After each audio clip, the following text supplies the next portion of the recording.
Hi, and welcome back to the Citizen Channel. Hope you're all staying safe and well. And our match day programme, watch the home version. Yes, we don't rate it, we just have a look what's in it and whether it's worth a buy. You can buy all these from Reach Sports, which we'll talk about in a minute. So, of course, we're going to have a look at this one today, obviously the big one. Great game. Yeah, great result. Could have been better, but we'll take it. We'll take 6-3. I've been a bit churlish saying it could have been better, but I think most fans are sort of a similar agreement. So we're going to have a look through this Manchester City versus Manchester United programme today on match day 8, of course, of the Premier League. Please, if you are new to the channel, enjoy what I try and do. I'll try and do a range of City vlogs, of course. I do try and call it like a magazine thing with all different things. So some you might like all my stuff, or you might just dip in and out of different things. So it'd be much appreciated if you can push that subscribe button, push the bell notifications.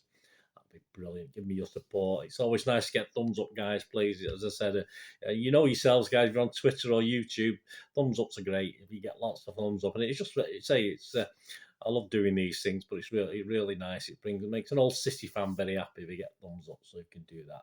Thank you very much. Yes, so here we go. £4 for 84 pages. Yes, the Champions League one's £5 now. Certainly the first one was against Dortmund. We're playing Copenhagen in 3 days as I'm recording this. So we'll see. Sorry, 2 days. Yeah, 2 days, 3 days. Yeah, it's Tuesday. But in fact, we're playing Copenhagen tomorrow as I'm recording this. Oh, sorry. It's old age, guys. I'm sorry. Interestingly enough, if you go to Reach, you did mention him. I've already mentioned. I'll give him a mention, of course. www.reachsportshop.com.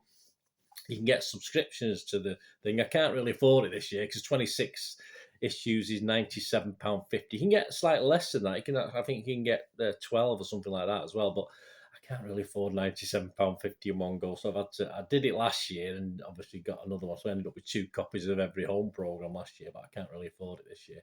So yeah, so 26 copies cost you £97.50, but then you get the Champions League ones. If they're going to cost a £5, you get them for £1.25 less than face value because you save yourself 25p on a £4 programme, so you'll save yourself £1.25. So even more value from reachsportshop.com.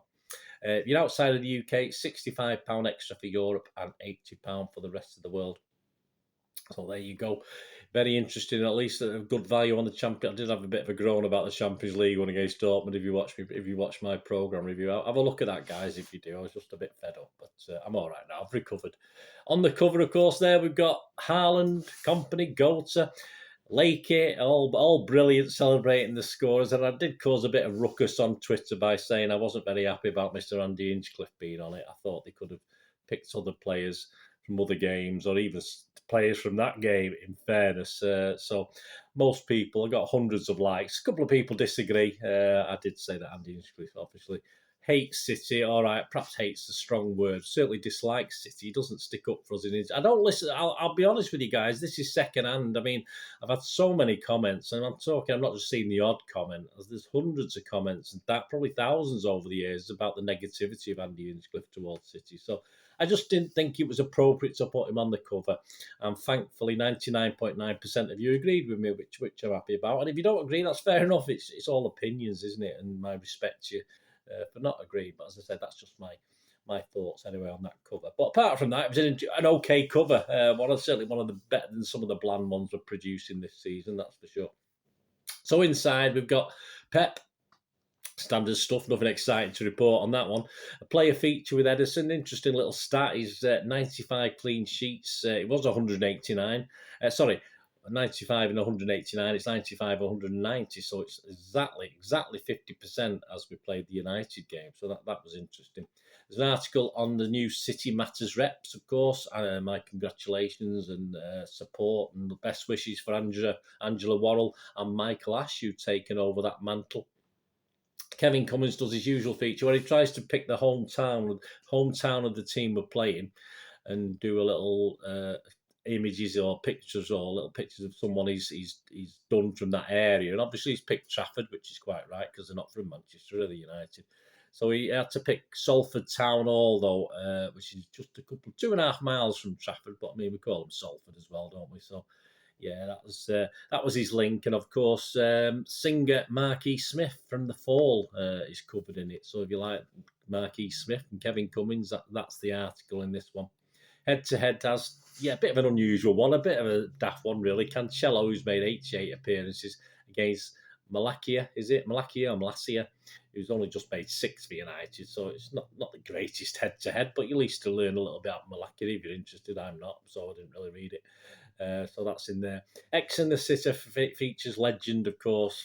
Fantastic guy. Met him a couple of times just to say hello and shake his hand and buy his book off him. Dennis Stewart. And of course, it's a Q&A thing, and obviously talks about replacing Pele. Of course, simple job that is, and returning to City, etc., etc. So that's nice. In X in the City, that was interesting.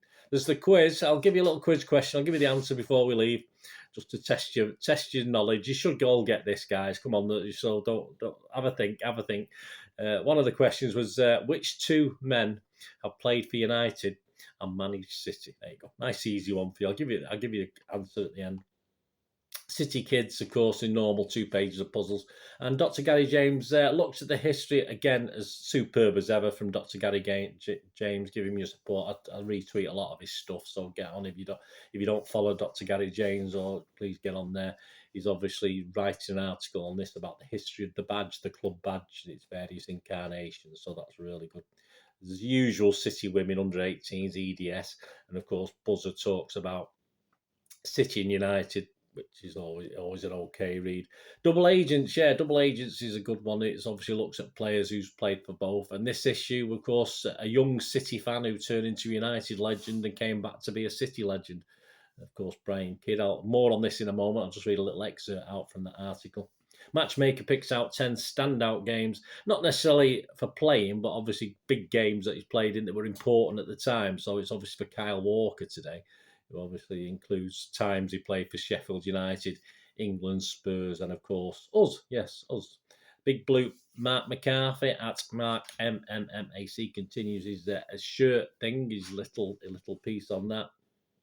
And he looks at the brother shirt of the 89-91 season, of course, as worn in the 5-1 Main Road massacre. So again, a great article from Mark. And back to Double Agents. Yeah, I'll just read this little excerpt. Not long. It's only a couple of paragraphs from Double Agents, players who played from both sides. And it quotes about, obviously, he was involved in United when they beat Benfica 4-1. After United were relegated in 1974, this is the excerpt from the programme. Kidd spent 2 years with Arsenal before returning to City in July 1976 in a £100,000 transfer to City. I've picked up on that many times in my history vlogs, guys, if you want to find stuff like that. Kidd scored 57 goals for City over the next 3 seasons in 128 appearances, and famously netted 3 times against United in the 2 derbies in 77-78 as the Blues won 3-1 at Main Road and drew 2-2 at Old Trafford. The striker was also on the mark on another famous occasion for City the following season, scoring in a 3-0 win over mighty AC Milan in the UEFA Cup at Main Road. After successful spells with 2 more Northwest clubs, Everton and Bolton, and the stint in the USA, Kidd went on to spend an amazing 37 years involved in coaching. Highlights included a spell as assistant manager to Sir Alex, well, I'll just say Alex, I don't call him Sir, I don't like him, at Old Trafford from 1991 to 1998, where he helped United win 4 league titles and the double twice, before taking up a wide-ranging series of roles with City, including a brief spell as caretaker manager in 2013. So that's it. Double Agents, so part of the City programme on a regular basis, so I thought I'd just give that quote. And before we go, guys, the quiz question, did you get it? So which 2 men played for United and managed City? It was quite easy, wasn't it? It took me about 30 seconds. I had to get the old wheels turning in my slow brain, but of course, Steve Coppell. The clue actually on the quiz page, he's the picture, so that was a clue in itself. And of course, the wonderful, talented Mr.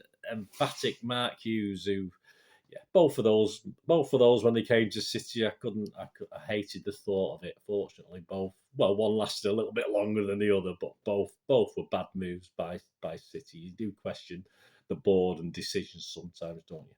So there you go, guys. Let me know your comments if you bought this. I say, you can go on to Reach Sports and buy it as a one-off. You can buy it plus postage, so you can go on and buy it for the £4 plus postage. So that's not a problem. I'm not sure of availability in the City store with Reach holding the sort of rights on it, if you like. I don't think it is. You might be. Let me know, guys, because I don't know. I don't go in the City store much. Let me know if they do have the programs in the store after the event, not during the event. So I noticed I got when Wolves, which is up there on the wall, Wolves program. Obviously, you could get that from the Wolves souvenir shop for face value, but no postage. That was great value. You know, I mean, all credits to Wolves for doing that. I don't think City do anything like that. Anyway, there you go, guys. Let me know your comments. Let me know your thoughts. Great game. Not a bad program. Not bad.